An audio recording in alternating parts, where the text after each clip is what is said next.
And welcome to Adobe Live. We would like to begin by acknowledging the traditional owners of the land in which we stream and create today. We'd also like to pay our respects to elders past, present, and emerging. My name is Flynn. I'm hosting today, and I'm here with illustrator, developer, and podcast host Ben Eblen. Hey, Ben, what's up? Hey, what's happening, man? How are you doing? I am very excited to have you on. I've been following your streams on YouTube for a little bit. We've been chatting for a while in the background, and today is the day, so I am pumped. So you're in Adelaide, right? Yep. Very good. How's Adelaide today? Because it's very chilly here. It is very chilly. The last couple of days have been, pretty frosty. So, it's a nice change though. I don't mind getting the old cardigan out. It's good. Me too. It's definitely jumper weather here. Yeah. What's up, everybody in chat? We are live, so if you have questions as we're going along, please don't hesitate to throw them in chat. Questions for Ben about process, the artwork, whatever you like. Don't hesitate. So you can throw the questions just in Behance chat. We're also watching on YouTube as well, just in case some of Ben's audience has come over there and they don't want to leave YouTube. That's fine. We'll do our best to keep an eye on what's going on over there too. But for those who might not be familiar with your work, Ben, maybe we should kick off with a little bit of show and tell who you are, what you do. Yeah, definitely. Let's do it. All right, I'm sharing your screen now so we can see what you can see. Let's do it. Beautiful. So just for a bit of context, I'm Ben. I like to draw and paint and basically just share my process online. I feel like I've kind of gotten into this industry, I guess you could say, through the back door. I didn't really have too much of a background professionally with this stuff in particular. My background's kind of in software development. I was just doing a lot of this stuff probably up until 2 years ago, just by myself for no one other than me. And then I just decided, why not start sharing some stuff. If I can explain things, hopefully that'll help it stick with me a little bit more. And then, now it's spun into something that's pretty much my full-time gig. Wow. I didn't know that part of it. That's crazy. So self-taught, did you study any like 3D software applications or art or graphic design, anything like that? Yeah, so I guess I had a background in like sort of graphic design, like logo creation and that kind of stuff. And I was always just drawing on and off for most of my life. Yeah. And then that sort of logo graphic design transitioned into app design, which then transitioned into like web development, software development, and that kind of stuff, into like the more coding side of things. But I went to university for industrial design for like a year, and then I dropped out. So I didn't finish it. Yeah. The drawing part of it was like fantastic, and that's what I was like really technical into. Drawing side of things, like drawing these crazy objects and just like understanding how to draw the objects and that kind of thing. And then it just sort of, that class stopped after the first year. So I was just like, all right, peace, I'm out. You're like, all right, we're gonna learn CAD and squares, and you're like, I'm out. Yeah, that's exactly right. But then funnily enough, I got really into like even like recently into like sculpting and like Blender and that kind of thing as well. So it's like that could have actually been pretty beneficial. Yeah. But yeah, no kind of like shade a weird... to CAD, by the way. I realize I represent Adobe at the moment. That was not shade at CAD.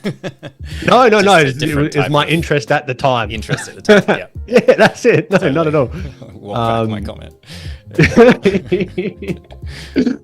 But yeah, so it kind of came about this stuff, in a roundabout way, and I was just always interested in like getting better for no particular reason. But just started to share my stuff. Like I love the more stylized way of drawing stuff, because I was doing realism for a very long time, just like copying things like one-to-one. I did that for a very long time.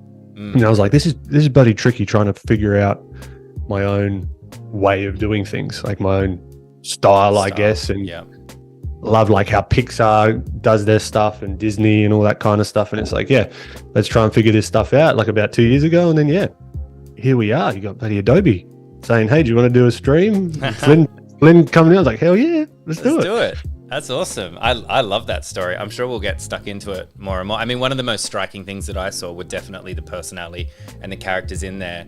But the striking thing is, like, if you look at the Wednesday or the Benedict Cumberbatch one, you could see it from a tiny little thumbnail that is who it is, even though it's so heavily stylized, which is just incredible.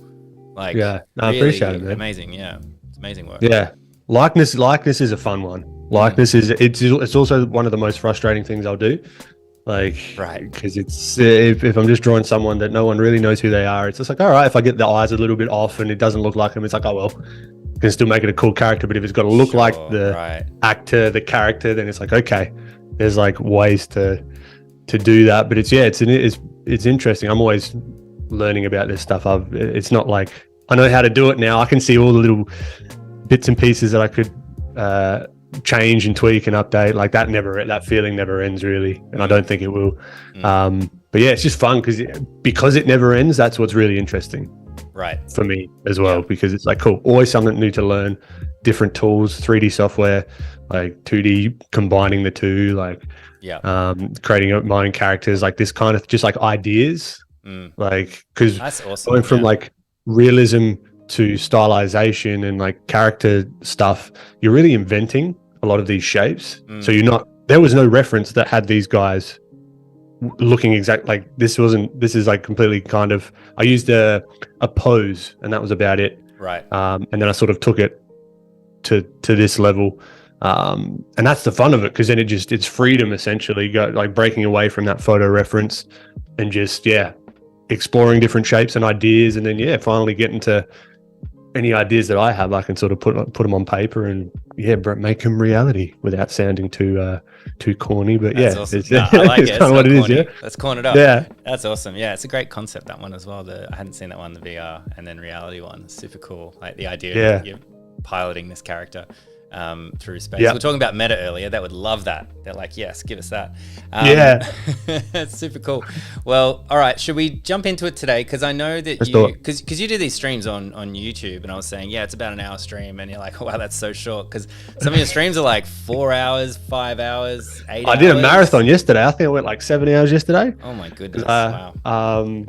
I got stuck into so we did draw it, like started off with like warm-ups and sketching and that kind of thing, and then I cracked open Blender and then started to do some sculpting, and then that took me down a rabbit hole, and then used that for like lighting reference to then come back and paint. So it was good fun. That's cool. The time went like nothing. So but today I was thinking we could just sort of like get a bit of reference and get as far as we can with the sketch and just play with shapes, like no sort of end goal necessarily. And then tomorrow we can start to just look at how I might begin to color some of this stuff as well, because we are inventing shapes. I might not want to use this lighting scenario, and that's the benefit of inventing shapes and understanding like the 3D forms and that kind of thing, because then we can light it however we want, because we're making our own information, our own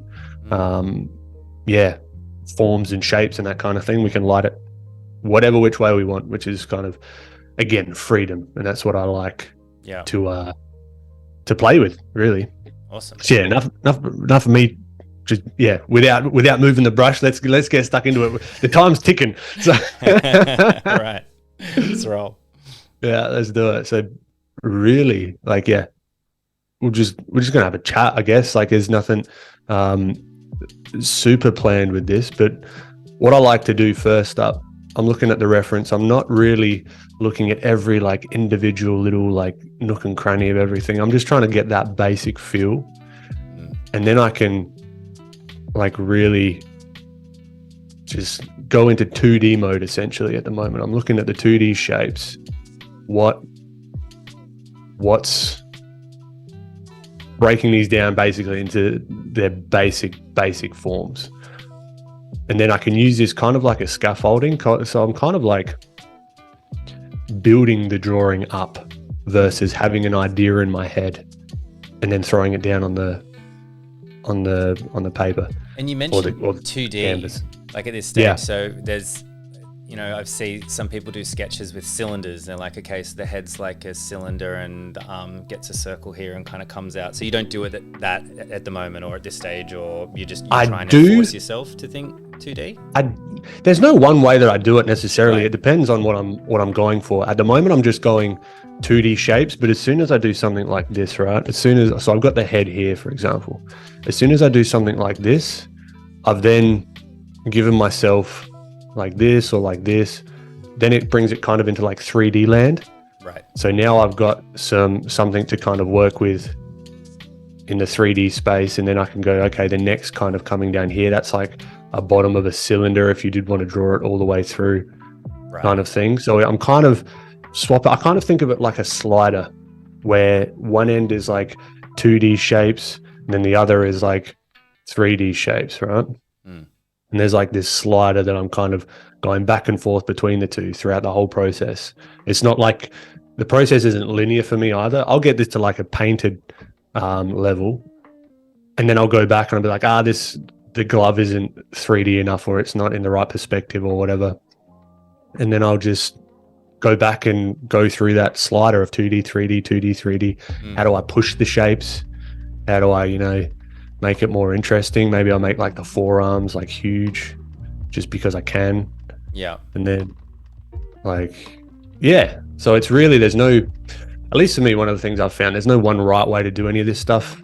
Yeah. I don't like subscribe to the thing as this is the one way to draw the head, the hands, the whatever. It's sort of picking and choosing things that you sort of take from other artists and ways that they do things, and just seeing what works, what sort of fits with your brain, essentially, because we all learn different ways and sort of comprehend things a little bit differently than one another. Yeah. And just leave the rest. Totally agree with that. I mean, it's one thing that we've known from doing Adobe Live for so many years is like just about everybody that comes on has a different process, and often when people come on for the first time, we have a thing like bit of Adobe Live bingo, where often we sort of think, how long is it going to take them until they say, well, this is just the way I do it. I'm sure there's a better way, but this is just the way I do it. And we're like, no, it's totally fine, because everybody, because you're kind of in your own world, you've got your process, you've got the way you want to learn, and it's totally fine to do it however. And as you said, like, I really think that was an interesting point about our brains work in different ways. So you can sometimes find yourself like using software or a process and it's just not like gelling with you. And if you're not enjoying it, you're not going to practice it. If you don't practice, you're not going to get good. So exactly right. And the cool thing is as well that for example, if I'm watching someone, like if I'm taking a course, for example, and the things is just not clicking with me and it doesn't make sense or whatever, I can come back maybe like a year or two later when I've got fresh understanding. I go back and I'm like, that's what you're talking about. Right. Now that makes perfect sense. And now I'm going to use that information on whatever I'm working on now, because it might have been too complex, or that's sort of how a lot of this way that I'm thinking about this, since I've been very deliberate with trying to get better at the stylized stuff and something completely new in art for me. The learning development and sort of teaching myself code and that kind of thing, same deal. Something that someone says and you're like, what, this function, and what's a function? And as soon as you get that bit of information, you're like, okay, now I know what a function is. Now I know the next thing that they're talking about because it relates to that thing, and then it sort of all interconnects. And it's like, that's why I love to learn from all different people. I don't have this one person that is the sort of gold standard of what is right or wrong or whatever. And that's what makes it fun, right? It just never ends. Yeah, it's fluid now. Well, it's interesting because something I was going to save it to a little bit later, but like we're talking about like your work history and all the things that you've done. I think you're in this position where you're a very good learner, and that's meant to be. And I believe I'm pretty good at it too, but you have a much wider range even than I do. Like the differences between development and coding, and then creativity and art and learning programs and different fields and things like that, and how quickly kind of you're doing as a content creator now. That idea of like being really good at learning how to learn is like probably the most important skill, I would say, for people at the moment. Yeah. Like not being afraid, understanding how the internet and software works, and learning and understanding your own patterns and things. That's very exciting. So I'm gonna stop babbling on, and I'm going to answer some questions or pass some questions on to you, Ben, as we're rolling along. Definitely. Here's our first one. Thanks for the questions, folks. Keep them coming in. Otherwise, you'll listen to me say silly stuff all day. Here's a simple question to kick us off. Do you keep a sketchbook? So I assume like a physical sketchbook. Yeah, no. I'm ashamed to say I don't. Digital all the way. I have the best intentions. I buy them, and then I do a couple of pages, and then 3 years later, I'm like, oh yeah, that was an idea that I had 3 years ago. I'm the same. So no, I don't really. I don't have any notebooks, no physical stuff. It's all digital. Yeah. I'm the same. So there's a question here. Jane, thanks for the question. Very new at sketching and drawing in Photoshop. Do you really need drawing pads to be able to work on sketches properly? Drawing pads, can you... I'm going to assume that we're talking about like a stylus tablet of some kind. Yeah. Yeah. Like a tablet of some kind. Yeah. Yeah, look, pretty more or less, yeah. If you can get, there's some like very reasonably priced ones. Because doing this with a mouse would just be an absolute nightmare.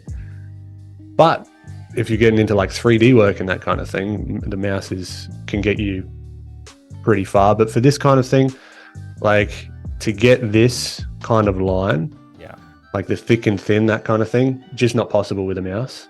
Yeah. I'm sure there might be a way to do it if you can get yourself a stylus of some sort or a tablet, highly recommend doing that. Yeah. Just make your life so much easier, and it makes it more enjoyable as well. And then you can translate what you're learning in digital to the real world as well. So it sort of is a good thing from that respects as well. Yeah. Yeah, there are definitely some cheap alternatives out there. I remember, people that had a stylus were extremely serious professional folks when they came out when I was, let's just say when I was younger. And it was a while ago. And but now they're really accessible. So, it's also an investment. Like anything like that is an investment. So it depends is it a hobby? Is it something you want to take up professionally and things? But we were talking, interestingly, before the stream, actually, about like entry-level tech for things and like earning your way through. Isn't that funny that question came up? So yeah, it's quite nice to kind of get the entry-level thing and see if it's something that you enjoy, something that you like, and then maybe down the track you can kind of upgrade. But yeah. Definitely. Yeah, because it's like you don't know what you don't know as well. You don't know how that like more expensive tablet is actually going to benefit your workflow.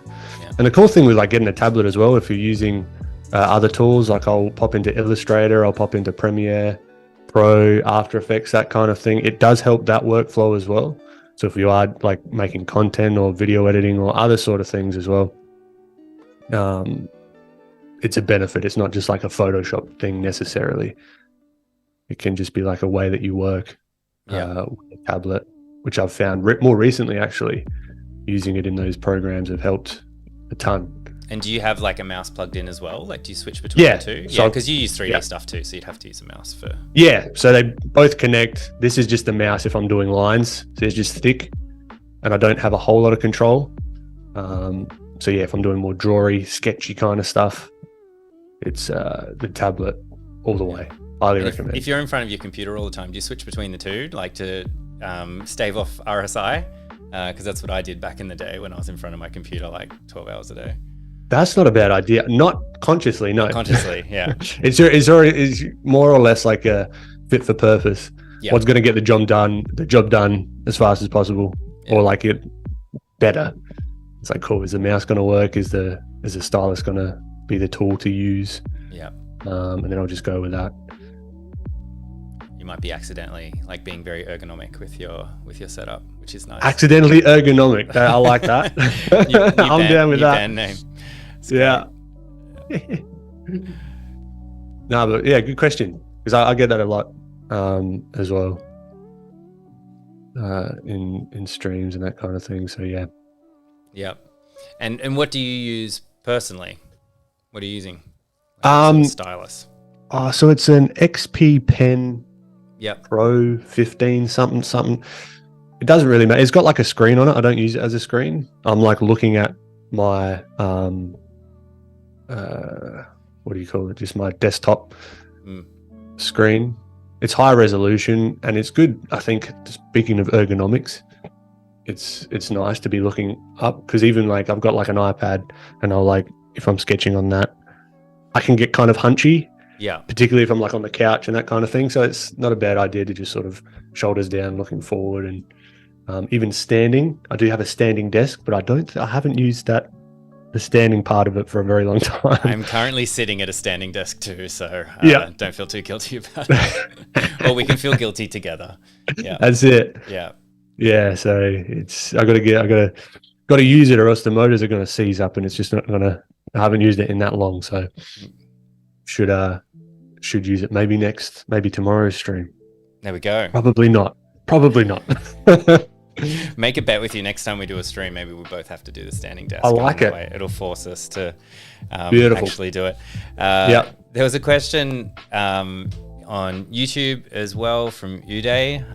How do you become a character designer? Big question. I don't know. Okay, I don't even know if you could call me a character. Like, for what is the purpose that you're doing? Are you looking to get into a studio position? Because I don't work for a studio. I'm literally social media art dude. I get opportunities through studios to do work, but that was never my goal. So it's really, it's a high level question, so I guess I'll give a high level answer. Take a look at artists that really inspire you. Like, when you're scrolling your feed and you're like, heck yeah, that's awesome, right? Save that and then see if you can break down why. Like, a lot of the questions that I'm asking myself and what's helped me get better, maybe faster than, or progress faster than I was start asking why. Because I'm looking at all these things. Say, for example, I like the eyes that a particular artist does, like TB Choi. She's got fantastic line work, right? I'm getting way into line work recently. I'm asking myself why. Why is she putting dark lines in these particular areas? Is there patterns throughout all her work that she does that I can see? And then I can start to say, okay, instead of just copying and copying and copying, see if I can draw a character, but just take her line work or those dark lines and see if it makes sense. And then sort of, slowly go through that process. That's going to keep your interest up as well. If you're finding artists and discovering things that sort of get you going, you know what I mean? Artistically, I guess. Yeah.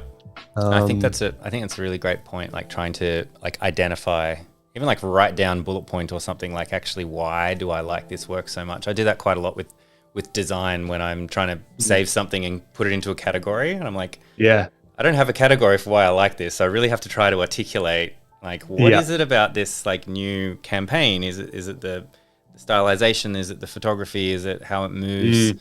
And it can be really difficult, but it's a good exercise to do just for yourself. Definitely. And it can be a combination of those things, right? It's all those ingredients put together in that certain way is the reason that you like it.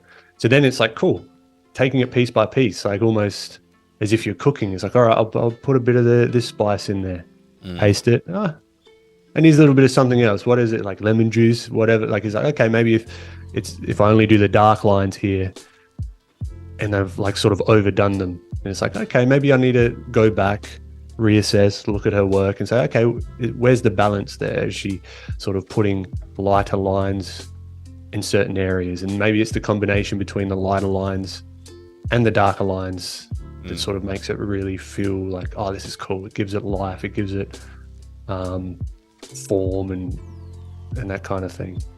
But I hope that makes sense. That's cool. Yeah, I like it.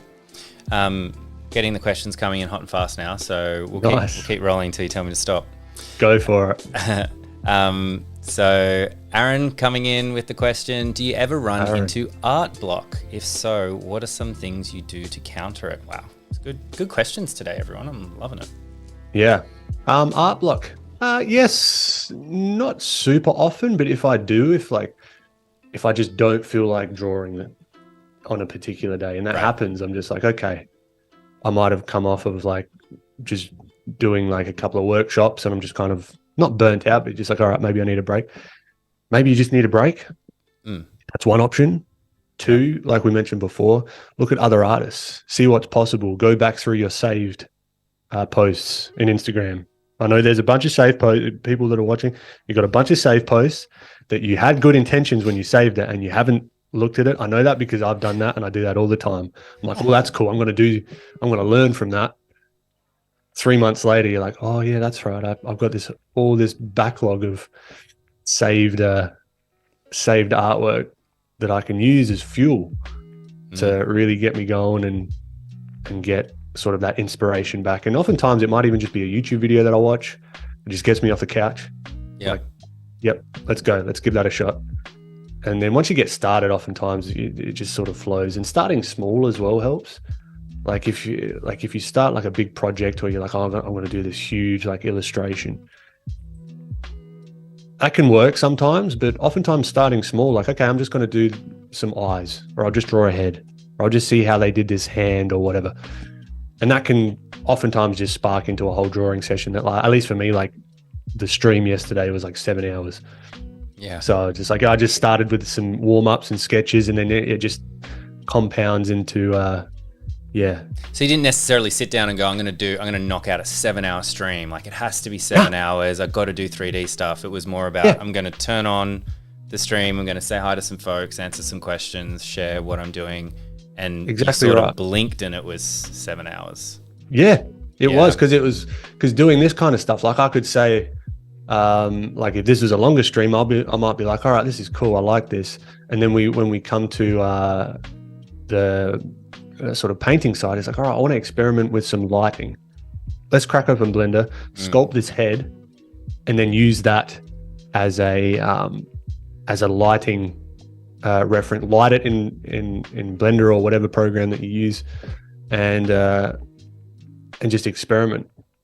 And then you can go back and then start painting and use that as your reference, and all sorts of stuff. So it kind of does compound over the course of any one particular session. And whether the cameras were on or not, that's probably what would have happened anyway as well. And that's how I think about the streams. It's less, at least at this point in time, I'd like to have some more structured streams, but I do enjoy just turning the cameras on and kind of just have some people keep me company while I'm doing stuff that I would do anyway. Yeah. It's nice. I like that a lot. Keep the questions coming, guys. There's a few more to ask, but I'm just going to ask one that came up before, just kind of relating to what you're doing here. Do you use any particular brush when you're sketching? Do you have like your sketch favorite brush? Yeah, I knew that question was coming. No, I'm just being silly. This is a long skinny that I made. I'm going to make it available for nothing on my Gumroad eventually. I'm still playing around with it, but to be perfectly honest, any standard Photoshop brush, right, the hard round, you can do this. Like these principles, it almost goes back to that like the tool, the fancy tool, right?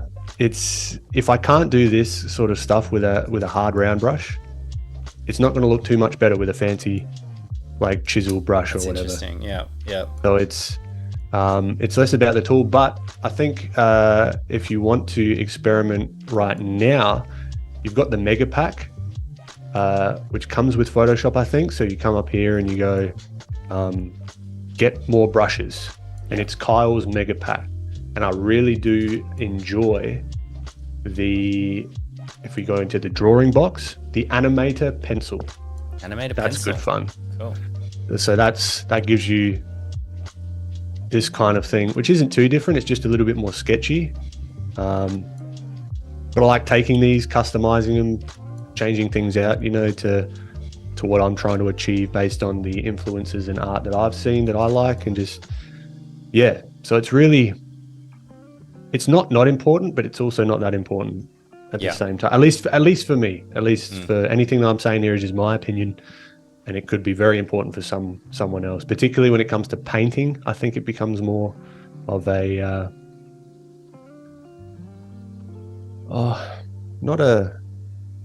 it becomes more. You get more effects, I guess you can get with certain brushes and that kind of thing when it comes to painting. But sketching, simple's kind of better. It's more about the principles for me. Yeah. Well, it's interesting. Yeah, you should say that we have quite a lot of the artists that we have on, and more often than not, most of them say, if you can't do what you're trying to do with just what ships with Photoshop, the fancy brush won't help you. They're fun, and a lot of people collect brushes, like, a designer will collect fonts, right? But you need to be able to, use the basics to it's not going to save you. That's exactly which is right. Very interesting. So back to chat with some of these cool questions. Joshua says, yes, having a backlog of inspiration is a great way to get past artist block. That's very true. And then Jane has a question. How do you approach designing characters for different mediums like video games, animations, or comics? Again, I've not really had experience in doing that specifically. I really just, to boil it down, I want to make something that looks cool. Yeah. I don't have, there's no one telling me that we need it. Like they have been, like I've, what was it? Character Design Quarterly reached out, and I've done a couple of tutorials for those guys. And they needed a specific thing for print in this way, and they gave me prompts to create characters. So it really depends on the brief. I don't know, to be perfectly honest, because I haven't had that experience. Yeah. Of doing this guy. Would he work in a video game? I don't know. It would, because it's Doomfist. That's like Doomfist from Overwatch to me. I don't know. Oh, is it? I mean, no. There's a character that looks similar who like has a giant Doomfist glove. Oh, there you go. Yeah. Or it might work. It could work. I've got no clue. Get in touch with Blizzard. Not asking me to do it. You know. So it's really I guess when it comes to, at least from my experience with working with clients in software development and design and that kind of thing, it's really going to be based on the brief and the constraints that they give you. Otherwise, you're kind of just guessing. But if you want to go into a certain field, for example, like Overwatch or like video games or entertainment, I would find the artists in the credits and then see if they have like a Behance or whatever, or wherever they share their art, and look at their portfolio, look at what they're putting out, and that can give you a good indication of the kind of skill sets that might be beneficial to them. But that's just, again, off the top of my head, what I would do if that was my goal.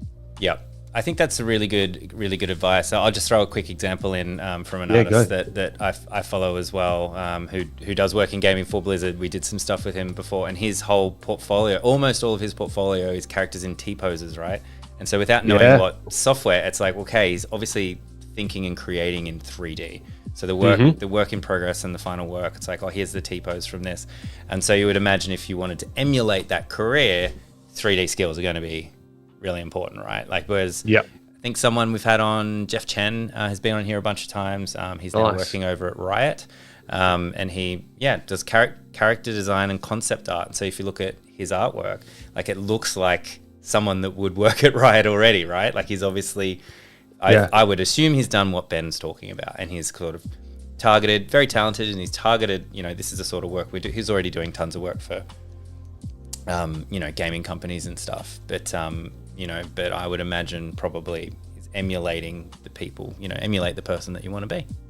Yeah, great advice. That's exactly right. And even think, because you're a problem solver if you're going into those that environment, right? You're not going to be. You're kind of like a gun for hire. You do what they ask to get a specific result. So you're not going to be like, oh, I'm going to be all free, and at least from what I understand of it, I can draw what I want. It's like, no, it's going to be they're going to have character sheets, and they're going to have a specific aesthetic.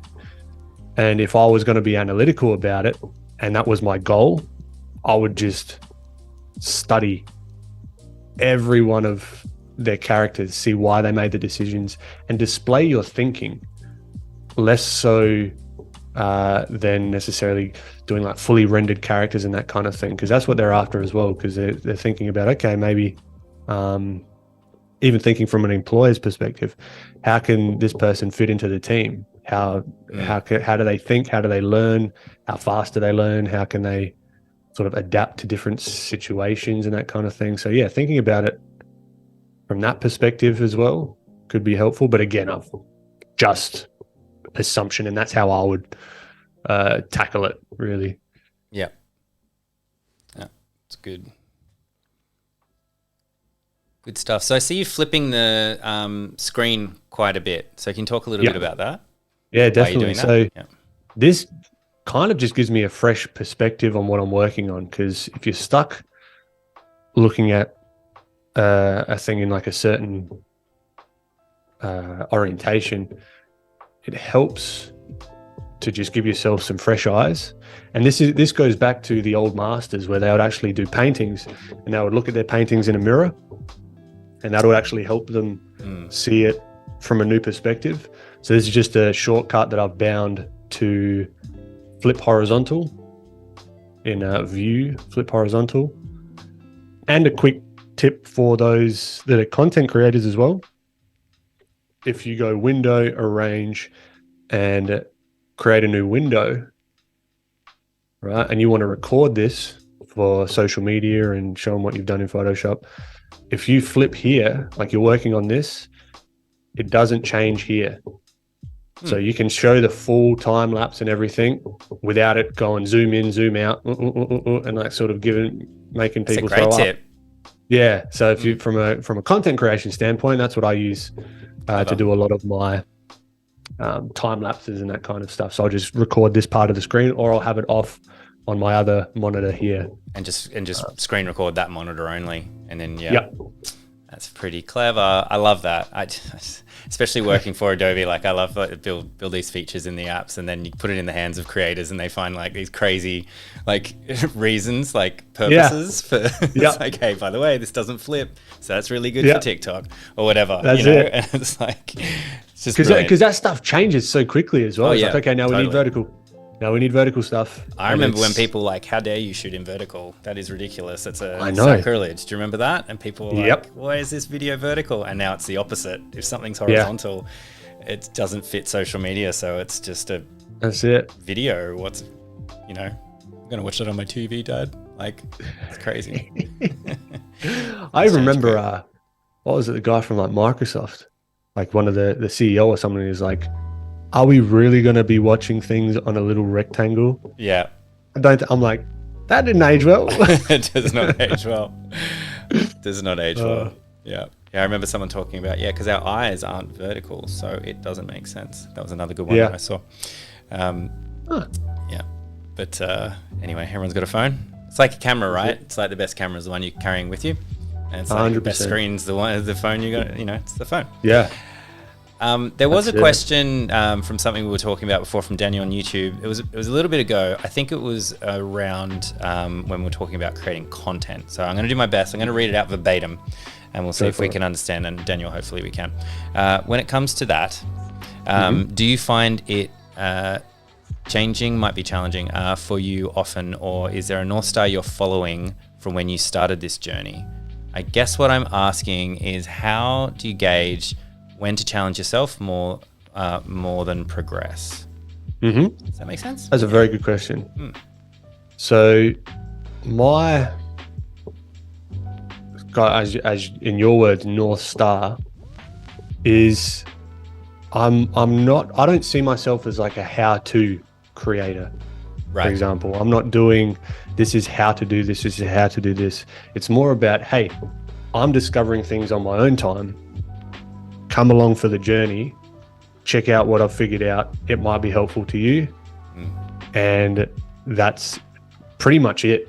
And the way that I present those findings, and the way that I present certain things, and if I create courses and that kind of stuff, then I might collate or like collect all of these sort of insights that I have into a more structured way.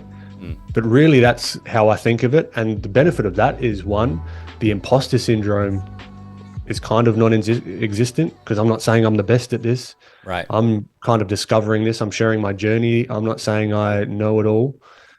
One, and two, the content never ends. So then it forces me to learn more, get into sculpting, get into painting in a different style, create some new tools for my purpose, and then share it, and then da-da-da-da-da. So that's how I think about content creation, because it's I don't know.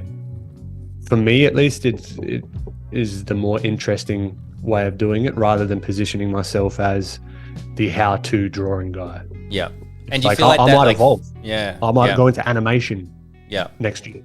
Yeah. But it's going to be all going back to 2D, sculpting, animation, like all that sort of stuff. So it doesn't restrict me so much as a creator, one, and two, it forces me to start learning new stuff as well. which is beneficial. And it comes back to that kind of lifetime learning thing we were chatting about earlier on. That's it.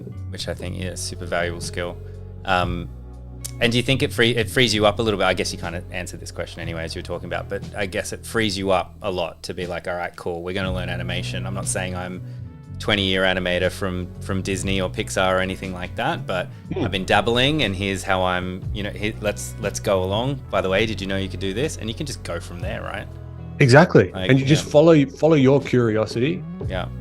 It makes the most sense. And as things change in the industry and as fads come and go, I'm less inclined to just jump on a fad or like a whatever.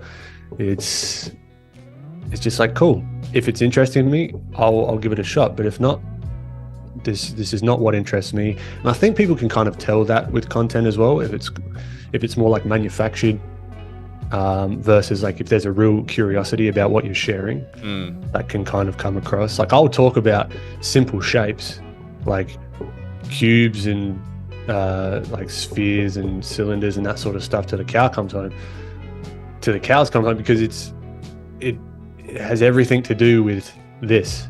Yeah. And it might seem boring to someone if someone felt like they had to teach this thing because it's like the first thing to learn and how to draw like 100 things you didn't know about cylinders. Exactly right. But it's like, okay, how do I actually use this personally?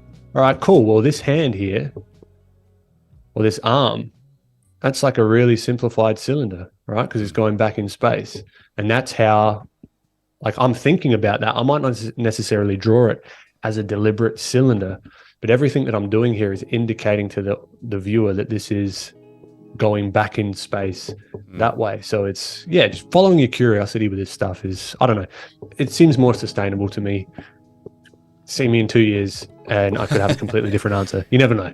Remind me. Yeah, I'll put a reminder. See how we're going. That's cool. No, I like it. It keeps things fresh, keeps things interesting. I like it a lot. Yeah, that's it.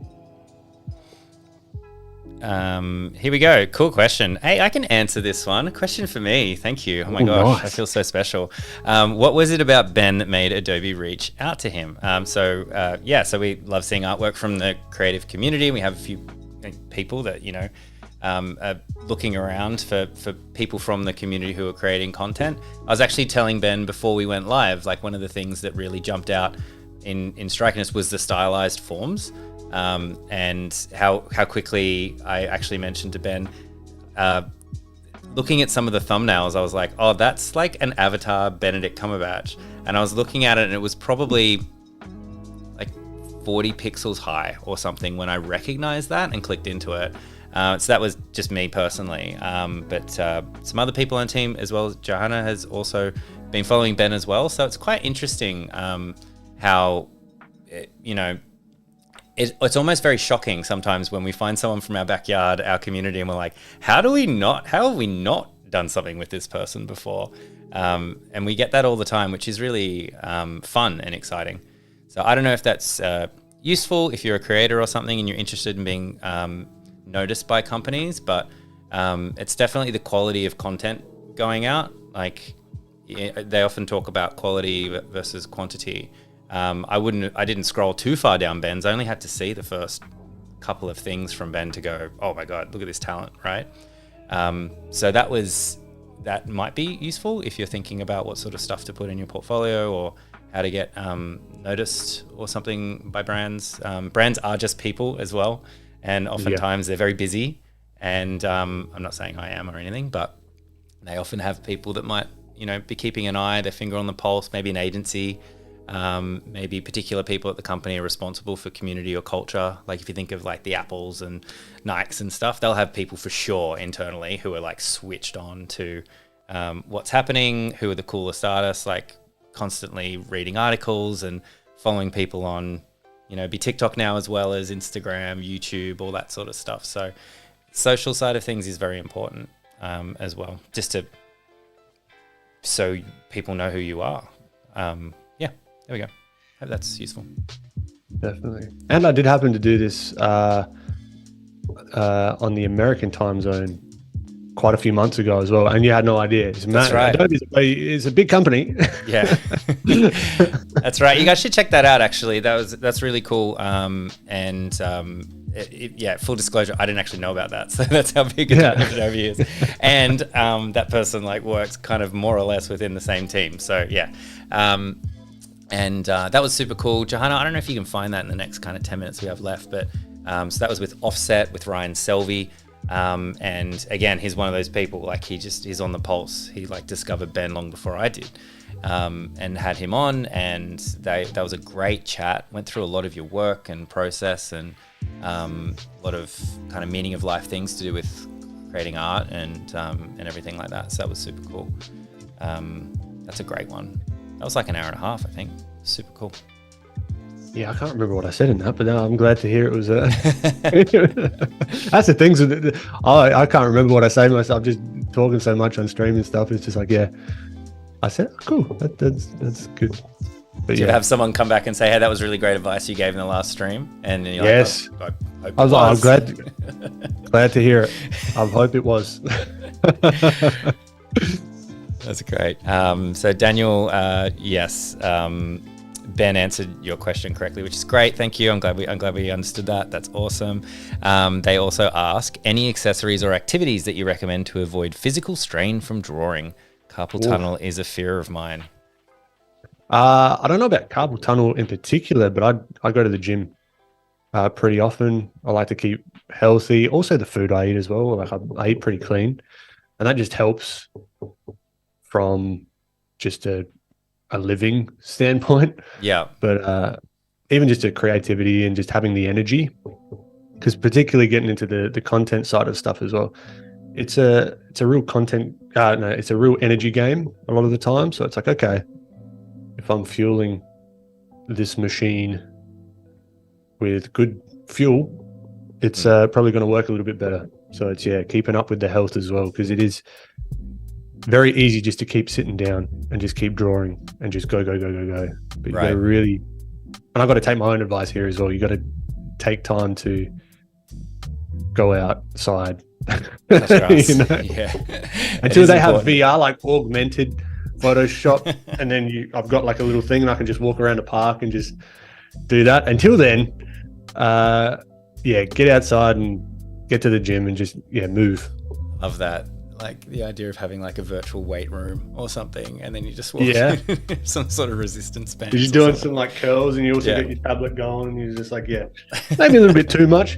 We may be laughing now, but you never know.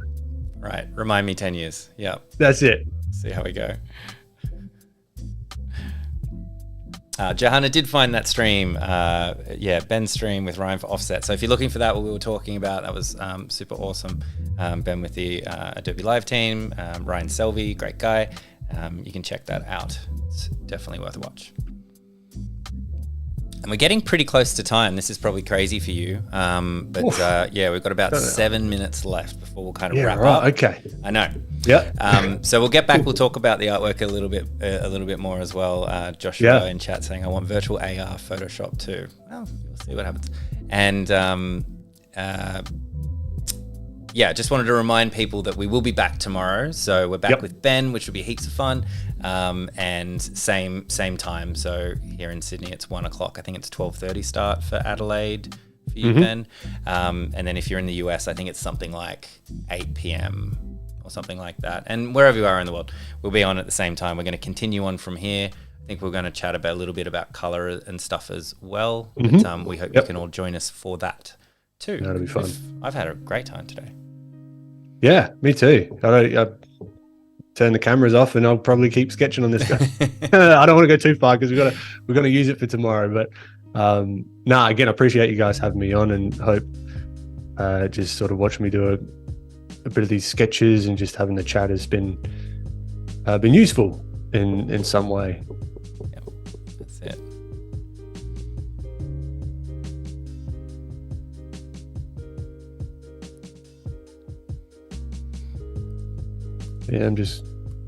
Yeah, I'm kind of happy where how far we've gotten with this one, so that's cool. Yeah, we got 5 minutes left or whatever, so I'm just going through cleaning up some of my thinking. Cleaning up these lines a little bit in preparation for a bit of color tomorrow. I didn't even ask, but you're doing this all on one layer, right? Because we're just sketching here, so you just erase. Yeah, what I will do sometimes. So I've got them. I'll start off with that. So we'll go back. We had our initial sketch here, right, which is a little bit more on the rough side. So I'll add another layer on top of that. I'll knock that opacity down, and then I'll start to add these sort of cleaner lines or a little bit cleaner lines on top, and then I'll go like another pass on top with these lines. So I'll just keep doing that until I'm happy with the sketch. But you can also just erase and just come back in and clean up the lines like that as well. Nice. Cool. Hey, we got a final question. Let's do this. Yeah, go. Aaron asks, did your art style develop gradually over time? Definitely. And it will do. Again, see me in 2 years and see what I'm drawing. It'll probably be a little bit different or a lot different. Who knows? But yeah, it's a gradual thing, and it's a combination of the things that I like looking at, which is cool for anyone's concern about style and that kind of stuff. It's get influences that get you going and get you interested, and that's going to sort of seep into your own stuff, and that's what's going to make you unique and stand out. It's just a collection of all the artwork that I admire and the artists that I admire. You mentioned, I think, someone TB Choi. Yeah, TB Choi is great for line work. Max Grecki as well. He's fantastic when it comes to this stylized, like real, like crazy shape language sort of stuff. Even the old masters like JC Leyendecker from the rendering and painting side of things. Fantastic. So like get all like today's artists, old masters, mash them up. That's what I'm all about as well. Like Norman Rockwell, those kinds of things. And there's a bunch of them, but just off the top of my head, those are some key ones, at least at this point in my journey. I enjoy their work a lot. Cool. I love the idea of like looking back at like the old masters and then mashing it up like with, what are the cool current people doing like with digital art and everything like that. Finding something in between or not at all, or just using that as a kicking off point, right? Like just that's it. Checking it out. Keeps it interesting as well. Use some of that more oil painterly techniques, throw that into the more stylized stuff. That's what I'm going to play around with more so in my own work, I think, bringing the old masters techniques into this more stylized way, because I think JC Leyendecker, he was actually quite ahead of his time, if you want to check him out from a stylization standpoint of how he'd really like block the shapes out and all that kind of thing. So have fun, explore. It never ends in a good way.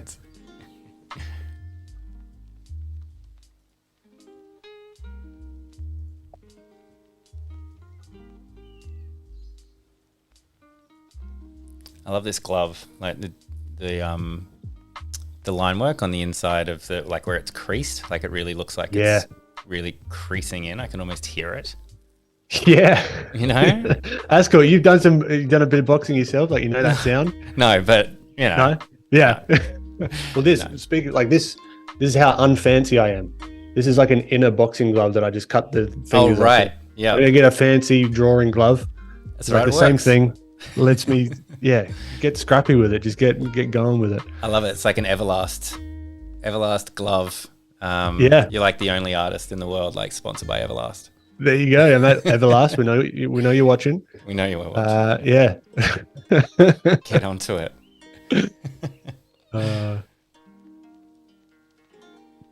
That's awesome. Well, hey, we are just about out of time, so I think we'll wrap up for today. It's been great. I'm loving this guy. Do you ever name your characters? Last question. I've got one guy that I've named, and his name's Frank. He's a blue guy. If you go into my one and only proper YouTube video, I've done a bunch of streams, but I've got one YouTube video. He does the ad read in my YouTube video. So I haven't watched that one yet, but I've seen you have one video on there, but it has like heaps and heaps of views. We're going to talk a lot about that tomorrow, I think. Yes. We'll definitely save that. We'll save that stuff because I am very interested in that journey that you're on at the moment. But hey, ladies and gentlemen, thank you for the great questions. Thank you for joining Adobe Live. As I said, we'll be back with Ben tomorrow, same bat channel, same bat time, and we hope that you can join us. Thanks again, Ben. We'll see you tomorrow. Thank you, guys. Bye.